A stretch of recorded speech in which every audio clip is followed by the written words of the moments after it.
Hopefully everyone is doing good. हमारा आज का टारगेट ये है कि हमने प्रॉब्लम्स डायरेक्ट सॉल्व करनी है। We have taken introduction of pay back period and to some extent we have seen net present value and present value concepts. और आज हमने सिर्फ न्यूमेरिकल सॉल्व करने। तो ये जैसे हम पहले से इस चीज़ को डिस्कस कर चुके हैं, गिटमैन है, लॉरेंस और गिटमैन, और 13th एडिशन है। हम यहाँ पर पहले पे बैक पीरियड को कैलकुलेट करेंगे, एक चीज़। सेकेंडली, मैंने यहाँ कुछ एक्सेल का परफॉर्मा बनाया है और आप सिर्फ इतना है कि आप इसको अंडरस्टैंड करें। जब आप अपनी कॉपी पे करेंगे तो आप भी ऐसे ही करेंगे, लेकिन इसमें मुझे कैलकुलेशंस कम से कम करनी पड़ेंगी। उसमें यह है कि टाइम हमारा थोड़ा सा बच जाएगा। कॉपीज़ पे ज़ाहिर है ऑब्वियसली आप कैलकुलेटर यूज़ करेंगे, और ये एक्सेल शीट्स आपको परमिटेड नहीं होती पेपर के अंदर, इसलिए जो कैलकुलेशन यहाँ पर अपने आप हो रही होंगी वो आपने कैलकुलेटर्स पे करनी है। इसमें सबसे पहले आपने कॉन्सेप्ट समझना है इनिशियल इन्वेस्टमेंट का। CF0 है।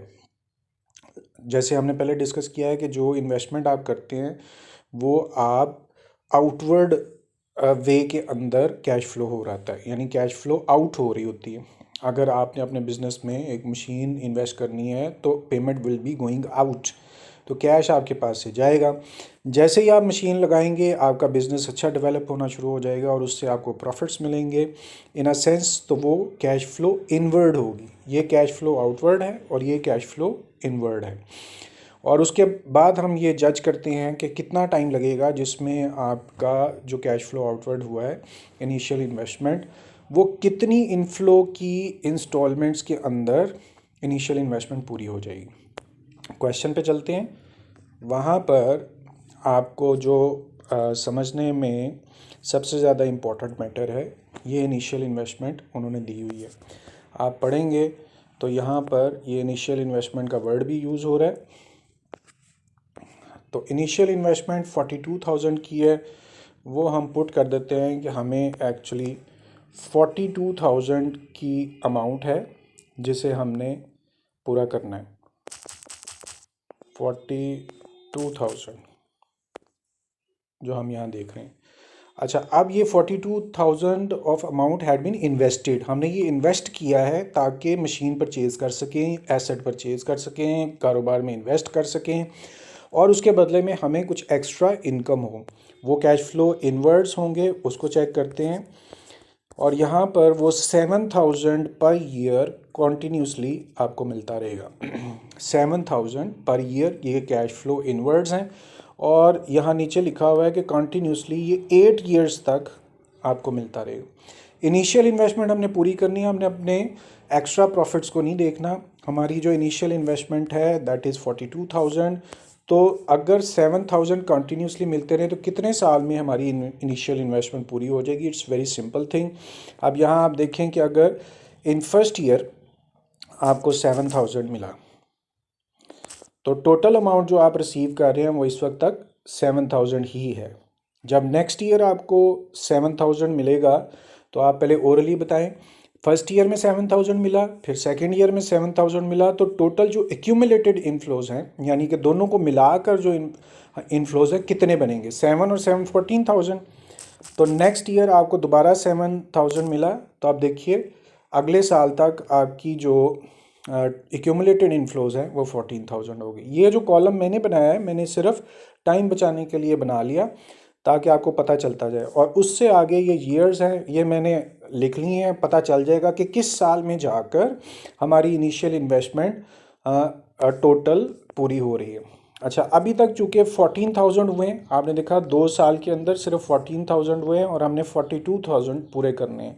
तो हम मज़ीद आगे चलेंगे, एक नेक्स्ट इन्वेस्टमेंट हम डालेंगे तो फिर पता चला कि सिर्फ 21,000 अभी तक हुए हैं। फिर हम नेक्स्ट इनफ्लोज़ की तरफ जाएंगे तो 28,000, नेक्स्ट इनफ्लोज़ की तरफ जाएंगे तो 35,000, नेक्स्ट इनफ्लोज़ की तरफ जाएंगे तो हमारे पास 42,000 पूरा हो गया। और आप यहाँ से जज करें कि आपको टोटल 6 ईयर्स रिक्वायर्ड हुए अपनी इनिशियल इन्वेस्टमेंट जो 42,000 थी उसे एक्यूमुलेट करने के लिए। अब क्वेश्चन में आप चेक करें, वहाँ पर जो टोटल नंबर ऑफ़ ईयर्स दिए हैं वो 8 है। तो ऑब्वियसली आप सिर्फ अपनी इनिशियल इन्वेस्टमेंट को ना वापस लाने के लिए इन्वेस्ट करते, आपको उससे एडिशनल बेनिफिट चाहिए तो वो आगे चलता जाएगा। लेकिन बहरहाल जो पे बैक पीरियड होता है वो सिर्फ उस इनिशियल इन्वेस्टमेंट को एक्यूमुलेट करने के लिए होता है कि वो कितनी देर में हमें हमारी इनिशियल इन्वेस्टमेंट मिल जाएगी। तो फाइनली हमने यहाँ पर कैलकुलेट कर लिया कि नंबर ऑफ़ ईयर्स 6 है। ये आपने क्वेश्चन नंबर 1 सॉल्व कर लिया और क्वेश्चन नंबर 1 का आंसर 6 ईयर्स है, वो भी आप नोट कर लें। और फिर हम अब नेक्स्ट क्वेश्चन करते हैं। एक नज़र इसको देख लें। 42,000 इनिशियल इन्वेस्टमेंट थी आपकी और हर साल 7,000 मिल रहा था।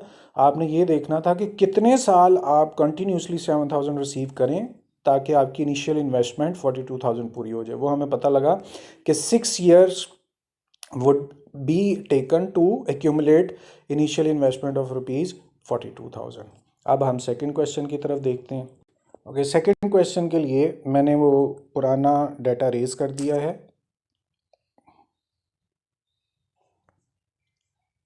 अगर आपको उस डाटा की ज़रूरत हो तो आप पीछे जाके वीडियो को स्टॉप कर दें, वहाँ स्क्रीनशॉट ले लें, तो क्वेश्चन नंबर 1 का सारा डाटा आपके पास अवेलेबल होगा।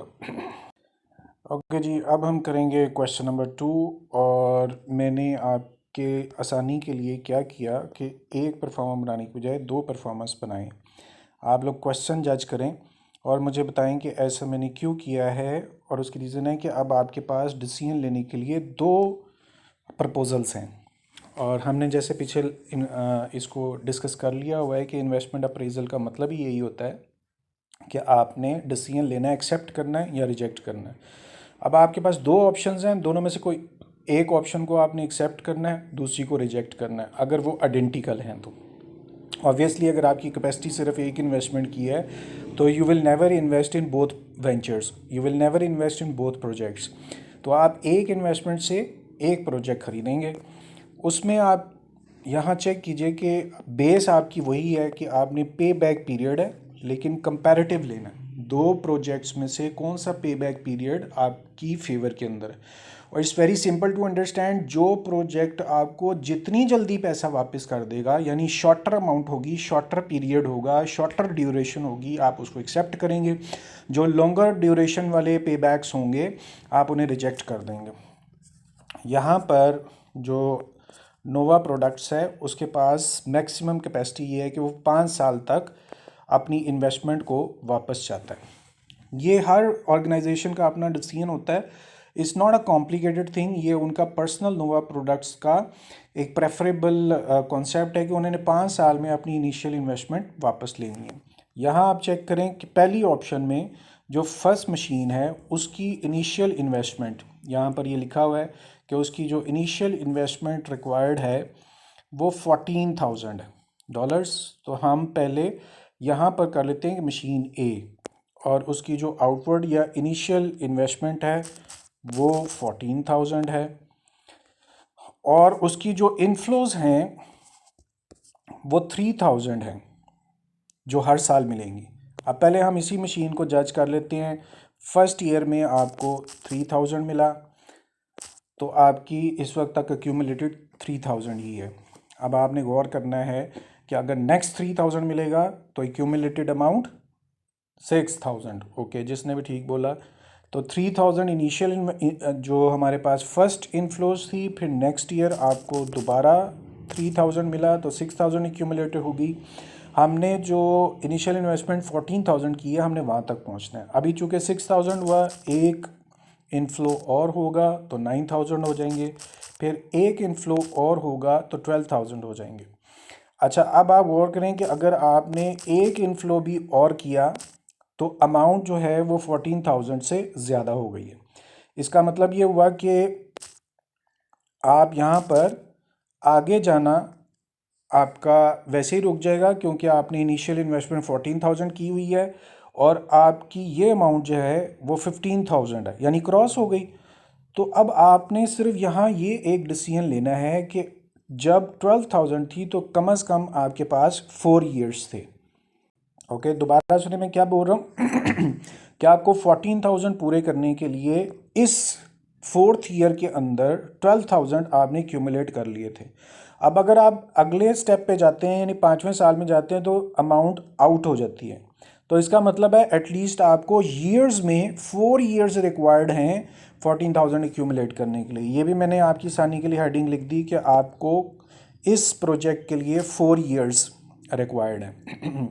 अब जाहिर है कि 4 ईयर्स के अंदर आपके पास जो एक्यूमुलेटेड अमाउंट है वो 12,000 है, आपको 2,000 और चाहिए। उसके लिए कोई फार्मूला नहीं है, सिंपल यूनिटरी मेथड है, मगर मैंने आपकी आसानी के लिए ये फार्मूला यहाँ पे लिख दिया। ये फिक्स है, कोई भी क्वेश्चन होगा जब आपको मंथ कैलकुलेट करने हैं तो बस आप ये वाला फार्मूला लगा दें।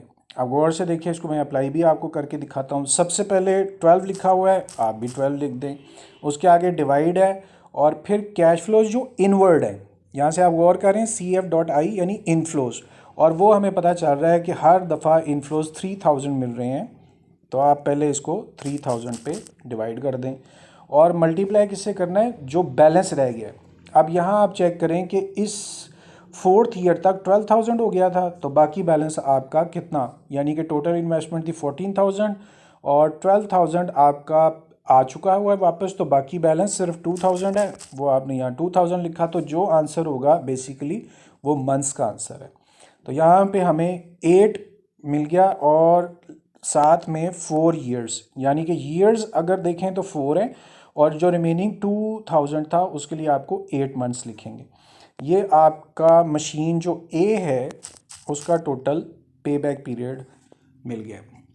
फार्मूला बस ये ज़हन में रखिएगा, आपको ये फर्स्ट का 4 ईयर्स 8 मंथ्स आपको मिल गए। अब हम अपने क्वेश्चन में जाते हैं कि जो ऑप्शन सेकंड आपके पास है उसमें क्या है। यहाँ पर आप देखें, यहाँ से शुरू हो रहा है सेकंड मशीन का, उसकी जो इनिशियल इन्वेस्टमेंट है वो 21,000 है। तो हम इनिशियल इन्वेस्ट तो हम यही वाला जो 21,000 है उसके लिए मैंने जैसे आपको पहले कहा कि मैंने ये मशीन A के लिए ये वाला परफॉर्मा बनाया हुआ है और मशीन B के लिए यहाँ पे एक और परफॉर्मा हमने बना लिया। तो इस मशीन के लिए आपके पास जो इनिशियल है वो 21,000 है, वो आप यहाँ लिख देंगे। जो सेकंड ऑप्शन आपके पास अवेलेबल है। अब आपको क्या चाहिए कि इसके इनफ्लोज कितने हैं, वो हम क्वेश्चन में देखते हैं कि सेकंड ऑप्शन 21,000 है और उसके लिए जो कैश फ्लोज हैं वो 4,000 है, जो कि 20 साल के लिए हैं। हम यहाँ से अब जज करना शुरू करते हैं और देखेंगे कि कब हमारा 21,000 पूरा हो रहा है। फर्स्ट इनफ्लो हुआ 4,000 का, तो एक्यूमुलेटेड भी 4,000 है क्योंकि अभी तक एक ही आया था। अब नेक्स्ट एक और इनफ्लो देखते हैं तो हमारे पास एक्यूमुलेटेड 8,000 हो गया। नेक्स्ट एक और देखते हैं तो हमारे पास 12,000 हो गया। ऐसे हमने कब तक करना है, जब तक 21,000 हमारा पूरा ना हो जाए। फिर आपने एक और 4,000 की इनफ्लोज ली तो आपके पास 21,000 हो गया, सॉरी 16,000 हो गया। अभी कम है, एक और लेते हैं। दोबारा आपने 4,000 लिया तो वो 20,000 हो गया। अब यहाँ आप रुकिए, चूँकि आप 20,000 है, जैसे ही आप नेक्स्ट इनफ्लो लेंगे तो आपके पास जो अमाउंट है यहाँ चेक करें कि वो 24,000 हो गई है, जबकि आपको सिर्फ 21,000 है। इसका मतलब है कि नेक्स्ट इंस्टॉलमेंट पे, नेक्स्ट इनफ्लो पे आपको नहीं जाना।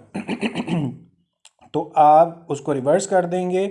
समझ ये बात आ रही है कि 5 साल में आप 20,000 क्लियर कर लेंगे। अब जो मशीन B ऑप्शन है उसमें हम देखते हैं कि आपको कितने ईयर्स चाहिए, 5 ईयर्स। वैसे तो बात यहीं ख़त्म हो गई क्योंकि मशीन B अच्छा परफॉर्म नहीं कर रही, उसके लिए आपको 5 ईयर्स चाहिए। लेकिन हम प्रैक्टिस के लिए उसके मंथ्स भी कैलकुलेट करते हैं और मंथ्स के लिए मैंने आपको ये सिंपल सा फार्मूला लिख दिया है और यहाँ पर हम इसको अप्लाई कर देते हैं। हमेशा आपने 12 लिखना है और डिवाइड करना है उसके इनफ्लोज के ऊपर, और यहाँ चेक करें कि इसमें आपको 4,000 इनफ्लोज मिल रहे हैं, वही 4,000 आप यहाँ लिख देंगे। और बैलेंस कितना बचा, यहाँ चेक करें कि जो आपकी 5th इंस्टॉलमेंट थी 20,000 हो गया हुआ था और टोटल जो आउटफ्लो थे वो 21,000, तो 1,000 बाकी का बैलेंस आपके पास पड़ा हुआ था।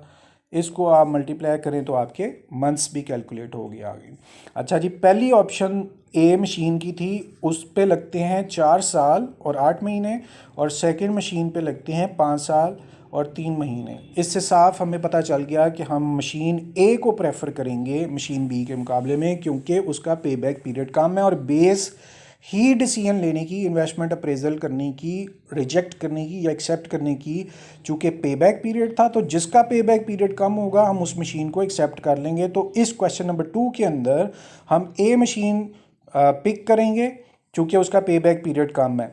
अब यहाँ पर जो आप रिक्वायरमेंट्स देखेंगे तो वहाँ पर सबसे पहले तो पे बैक पीरियड है और एक्सेप्टेबिलिटी पर कमेंट करना, ये थ्योरी है, और विच मशीन शुड यू प्रेफर, और किसको एक्सेप्ट करेंगे वो भी आपको पता चल गया कि मशीन ए को एक्सेप्ट करेंगे। तो ये थ्योरेटिकल है, एक्चुअली आपको दोनों का पे बैक पीरियड कैलकुलेट करना था, तो वो आपने ए मशीन का कैलकुलेट कर लिया 4 years 8 month और बी मशीन का 5 years 3 months। इस तरह से machine A is the winner.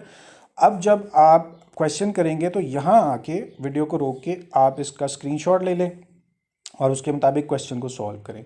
अब हम नेक्स्ट क्वेश्चन की तरफ चलते हैं। ओके, अब क्वेश्चन नंबर हम जो सॉल्व करेंगे that is 3। It's very simple question, खुद ही सॉल्व हो जाएगा वो, आप अगर रीडिंग करेंगे तो। क्वेश्चन नंबर 4 पर हम आते हैं और उस पे जो इनिशियल उसका व्यू है वो हम लेते हैं। ये क्वेश्चन नंबर 3 है, ये 4 है।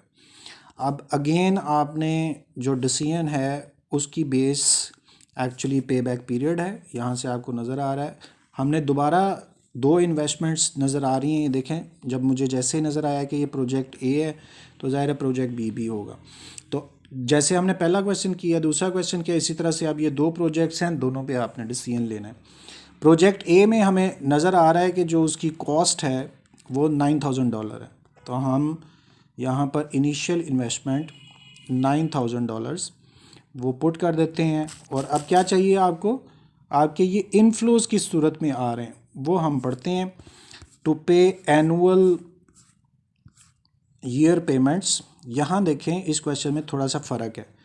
अब आपको सिमेट्रिकल इनफ्लोज नहीं मिल रहे, पहला आपको इनफ्लो 2200 का मिल रहा है, फिर 2500 का, फिर 2500 का, फिर 2000 रुपये का, तो ये इनफ्लोज डिफरेंट है। तो हम इसको पोस्ट करते जाते हैं। पहला जो इनफ्लो है वो आपको 2200 का मिला, तो ज़ाहिर है टोटल भी 2200 का ही होगा जो यहाँ पे पुट हो गया। अब आप देखिए जो नेक्स्ट है वो 2500 है, नेक्स्ट इनफ्लो आप पुट कर दें 2500, और उसके बाद जो उससे नेक्स्ट है वो दोबारा 2500 है, तो 2500 आप पुट कर दें। और यहाँ तक जब आप एक्यूमुलेट कर रहे हैं तो 7200 हुआ है, जबकि आपको 9000 चाहिए। इसका मतलब एक इंस्टॉलमेंट या एक इनफ्लो हम और देखते हैं और चेक करते हैं कि वो कितना है।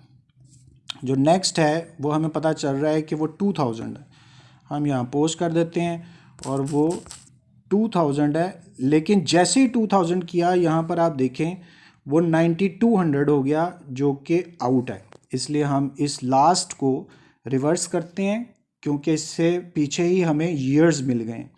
तो पहले हमें पता चल गया कि 3 ईयर्स हैं, यानी आप देखें 3 इंस्टॉलमेंट, आप यहाँ पर 3 इनफ्लोज हैं जैसे होंगे, तो पहले आपने पीरियड चूज़ कर लिया 3 ईयर्स। अब आप पहले ही देखें कि बैलेंस कितना रह गया। यहाँ तक जो टोटल एक्यूमुलेटेड अमाउंट थी वो 7200 थी, आपने पूरा करना था 9000, तो इसका मतलब 1800 बैलेंस रह गया। आपके पास ये सिंपल फार्मूला है, आप यहाँ आइए और इस फार्मूला को पोस्ट करें। इसमें हमें क्या चाहिए, सबसे पहले 12 है, उसको आपने डिवाइड करना है इनफ्लोज के ऊपर।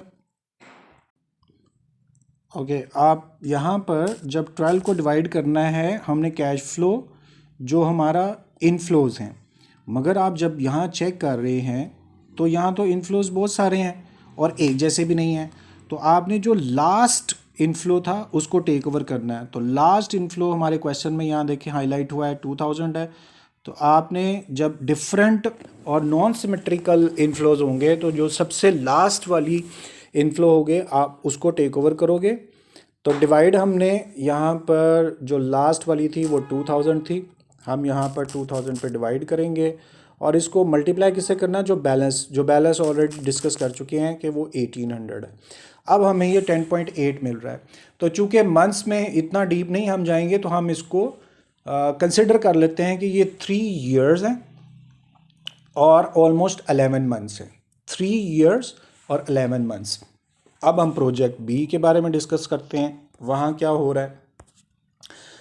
प्रोजेक्ट बी के अंदर भी आपने 9000 इनिशियल इन्वेस्टमेंट है। अब जो सेकंड साइड पे हमने बी के लिए रखा हुआ है, वहाँ इनिशियल इन्वेस्टमेंट भी हम पोस्ट कर देते हैं कि वो 9000 है। अब देखिए पिछले क्वेश्चन से थोड़ा डिफरेंट यहाँ पर प्रोसीजर है। दोनों ही 9000 के प्रोजेक्ट्स हैं।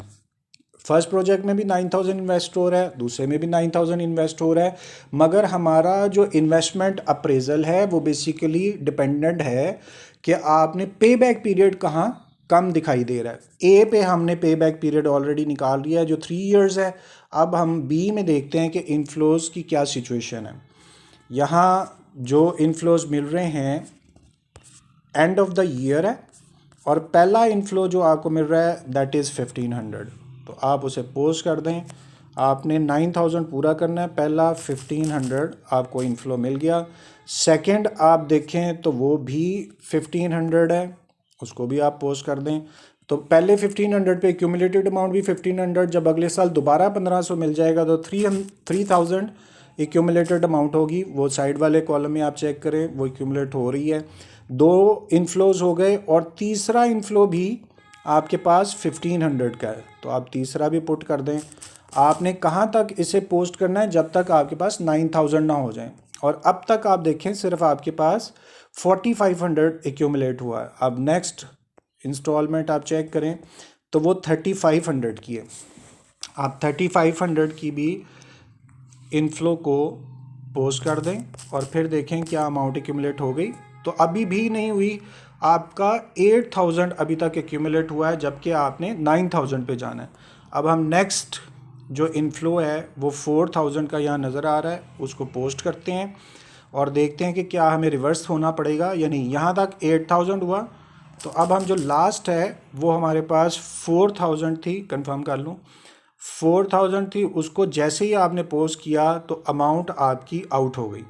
यानी कि आपको तो सिर्फ 9000 चाहिए था और अब हो गया 12000। तो अब ये जो लास्ट इनफ्लो है इसको आप बैक स्टेप करेंगे पहले तो, और हमें ये पता चल गया यहाँ तक आते हुए 4 इयर्स हमारे कंप्लीट हो गए थे। तो आंसर्स में आप यहाँ पर 4 पुट कर दें, और मंथ्स निकालने के लिए मैंने आपसे कहा है कि जो लास्ट इनफ्लो है उसको हमने पिक करना है। फार्मूला क्या लगाएंगे, जो फार्मूला यहाँ पर लिखा हुआ है इस फार्मूले को ही हमने पिक करना है, और उस फार्मूले में नज़र आ रहा है कि सबसे पहले 12 लिखना है, फिर उसको डिवाइड करना है जो लास्ट इनफ्लो थी। लास्ट इनफ्लो हमें यहाँ पर हाईलाइट की हुई है, वो 4000 है। उस 4000 पे आप डिवाइड करेंगे और मल्टीप्लाई यहाँ पे नज़र आ रहा है जो बैलेंस है। अब उस बैलेंस को भी आप देखें कितना बैलेंस रह गया। तो यहाँ तक आपके पास टोटल अमाउंट 8000 हो गई हुई थी, अब सिर्फ बैलेंस 1000 है। तो आपने यहाँ जो फार्मूला लगा रहे हैं उस जगह पे मल्टीप्लाई कर दें 1000, जो आपका टोटल बैलेंस बचा हुआ है। तो मंथ्स आपके निकल आए 3। वैसे तो बात यहीं ख़त्म हो गई थी, क्योंकि जो ए प्रोजेक्ट है उसको 3 इयर्स लग रहे थे और जो बी प्रोजेक्ट है उसको 4 इयर्स लग रहे थे। तो यहीं से डिसीजन हो गया हमारा कि चूँकि इस ए प्रोजेक्ट का, ए मशीन का पे बैक पीरियड कम है, तो आप इसको टेक ओवर कर लेंगे, यानी कि ए प्रोजेक्ट सेलेक्ट हो जाएगा पे बैक पीरियड के कम होने की वजह से। ओके, ये 3 क्वेश्चंस वी हैव सॉल्व्ड, और इनसे हमने कंपैरेटिव भी निकाल लिया और इंडिविजुअल भी निकाल लिया। यहाँ पे स्क्रीनशॉट लें और इस क्वेश्चन को भी आप सॉल्व कर लें, और ये आपके पास यहाँ पर आंसर है 3 इयर्स 11 मंथ, 4 इयर्स 3 मंथ्स। इसको भी आप कॉपी करें और अच्छी तरह से क्वेश्चन सॉल्व कर लें। इसके बाद जो हमारा नेक्स्ट टॉपिक है, एक क्वेश्चन है नेट प्रेजेंट वैल्यू और प्रेजेंट वैल्यू का, वो सेपरेट वीडियो में मैं आपको अभी भेजता हूँ, डिस्कस करते हैं। लेकिन पहले आप इसको क्लियर कर लें और कॉन्सेप्ट अपना साइड पे कर दें। वो चूँकि एक डिफरेंट एस्पेक्ट है नेट प्रेजेंट वैल्यू का, तो उसको मैं सेपरेट वीडियो भेजता हूँ आपको। ओके जी, अल्लाह हाफिज़, थैंक यू वेरी मच।